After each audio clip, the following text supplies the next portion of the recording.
Hi, this is a quick video tutorial on how to read your teacher's feedback and check your grades in a hybrid course. So it doesn't matter which course homepage you're on. It could be ENG 3E, OLC 4.0, ENG 4C, or it could be a math, science, whatever course you're taking. You would go up to assignments, you click once, and then you click again on assignments. Don't worry about grades, quizzes, or checklists. Just click assignments again, and this takes you into the page where all of the drop boxes are for your course.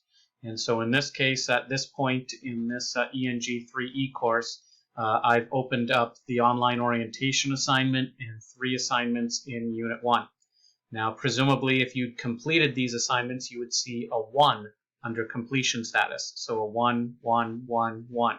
And then when I would have provided feedback and grades, if the assignment was being graded, you would see a view feedback here under evaluation status. So whenever you see view feedback in this column, you know that I provided feedback and grades. So then you can just click and view.